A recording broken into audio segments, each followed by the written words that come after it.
My dear brothers and sisters, how can you claim to have faith in our glorious Lord Jesus Christ if you favor some people over others? For example, suppose someone comes into your meeting dressed in fancy clothes and expensive jewelry, and another comes in who is poor and is dressed in dirty clothes.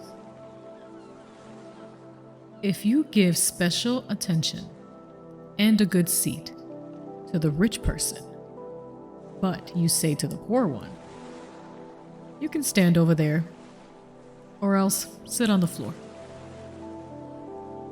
Well, doesn't this discrimination show that your judgments are guided by evil motives?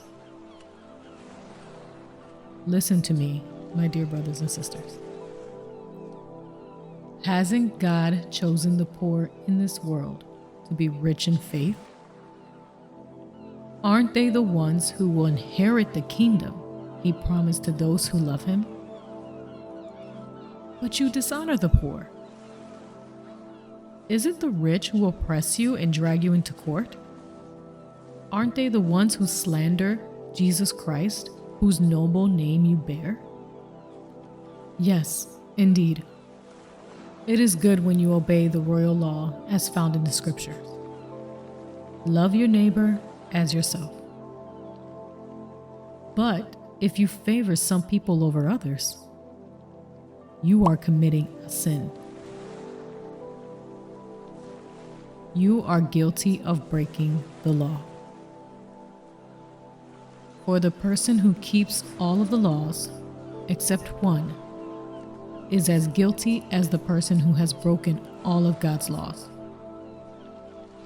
For the same God who said, "You must not commit adultery," also said, "You must not murder."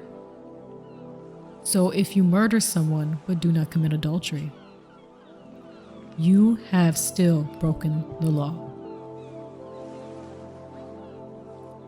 So whatever you say or whatever you do, remember that you will be judged by the law that sets you free. There will be no mercy for those who have not shown mercy to others.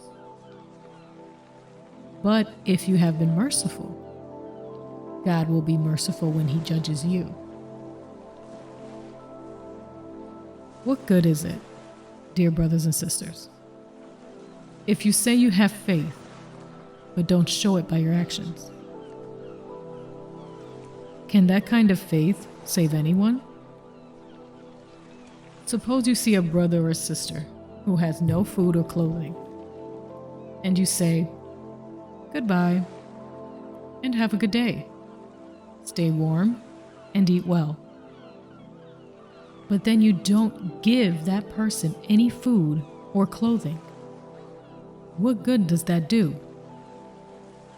So you see, faith by itself isn't enough. Unless it produces good deeds, it is dead and useless. Now someone may argue, some people have faith, others have good deeds. But I say, how can you show me your faith if you don't have good deeds? I will show you my faith by my good deeds. You say you have faith, for you believe there is one God. Good for you. Even the demons believe this, and they tremble in terror. How foolish! Can't you see that faith without good deeds is useless? Don't you remember that our ancestor Abraham was shown to be right with God by his actions when he offered his son Isaac on the altar? You see, his faith and his actions worked together. His actions made his faith complete.